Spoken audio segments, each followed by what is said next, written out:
Hello, everyone, and welcome to episode 3 of the Fox Podcast. Today, we are talking, we're trying to, anyways, talk about famous tongue twisters that you may or may not have heard of before. But before we get into today's topic and podcast, please don't forget to subscribe, like, comment, and share this video slash podcast with all of your friends and family, as if you please. Well, you've already known the topic of today. We're talking about tongue twisters and some famous tongue twisters that we have probably all heard of. If you're wondering what a tongue twister is a phrase that is designed to be difficult to articulate properly and can be used as a type of spoken or sung word game. For instance, let's say I have this tongue twister. Peter Piper picked a peck of pickled peppers. A peck of pickled peppers Peter Piper picked. If Peter Piper picked a peck of pickled peppers, where's the peck of pickled peppers Peter Piper picked? You normally would not manage to know or understand, or you would probably really get confused with what you're trying to say. Some tongue twisters actually produce results that are humorous or humorously vulgar when they are mispronounced, while others simply rely on the confusion and mistakes of the speaker for the amusement value. For instance, let's go to the next one.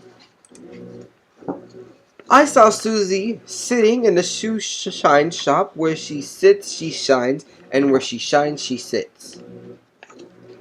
Now, this one in particular, a lot of you might remember that I said that I want this channel and this podcast to be a family-friendly channel. This is the second time I'm recording the podcast because I had some interruptions and I accidentally replaced sits with a bad word after reading this entirety just across. So yeah, that's really okay. Now, if you're wondering how these things called tongue twisters work, tongue twisters may rely on rapid acceleration between similar but distinct phonemes like s and sh, like sh. Combining two different acceleration patterns, familiar constructs in loan words, or other features of a spoken language in order to be difficult to articulate. For example, the following sentence was claimed as the most difficult of common English language tongue twisters by William Townsend.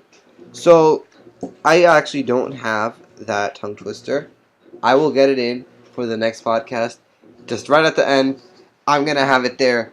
So yeah, don't complain, okay? I'll have it there. I promise you guys that I'll have it there.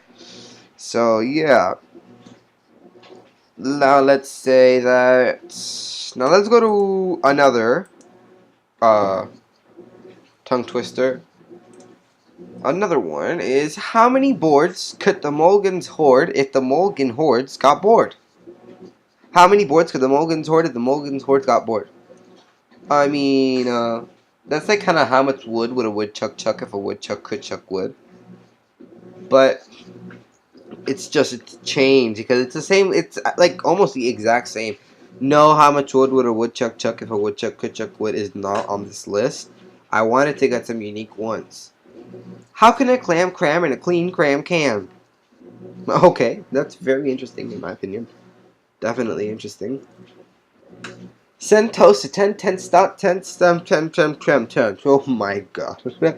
Oh my god, this is absolutely insane. I definitely want you all to try and come up with results for this one because that would really be very, very interesting.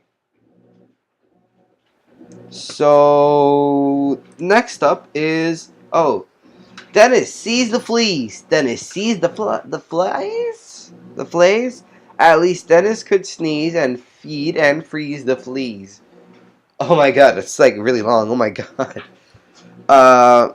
These actually really do get extremely long for no reason. Koinos pisadunai. Okay. Pse don noise. Koinos seranoid codes. Koinos serano codes. Set up no codes. I don't know what that is. I'll search that up, and that will definitely, as well with the like hardest supposed um tongue twister in the world in the English language, common English language, will be also in the next episode. I'll definitely put that definition of that word right there, Shindo noise, in the next episode. Sheena leads, Sheena needs. That's not that difficult. Now I like this one because every single word starts with the letter T, and it actually kinds of makes sense. The 33 Thieves thought that they thrilled the throne throughout Thursday. Okay, I mean, go ahead. Oh, God. Okay, this one's very long, and I know this one to being long. So, get ready for what I am about to say and what you're about to hear. If you don't want to hear me horribly struggle through this, I recommend that you look... Well, don't click out of the video. Don't click out of the video. I just recommend that you definitely, don't listen to this fire. Take off your headphones or turn off your volume. When you see this, when I show you number 9 or number 1, then you'll know that I'm done. Or if I show you, if I go into a black screen and take you to the podcast intro, then I promise you that we are done saying these words. Here we go. Something in a 30-acre thermal ticket of thorns and thistles thumped and thundered, threatening the 3D thoughts of Matthew the Thug. Although theoretically it was only the 13,000 thistles and thorns through the underneath of his thigh that the 33-year-old thug thought of. No, that the 30-year-old thug thought of that morning.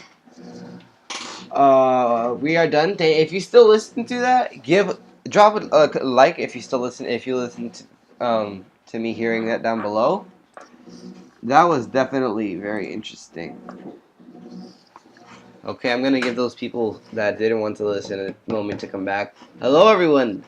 Welcome back to the rest of the podcast, which is probably only going to be a couple more minutes.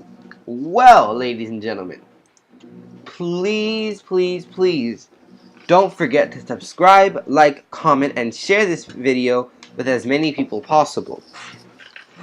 Now, I want to say that I might soon be doing a giveaway of about 13 fidget spinners. I don't know if this will be 100% true, if I will even do this in the first place.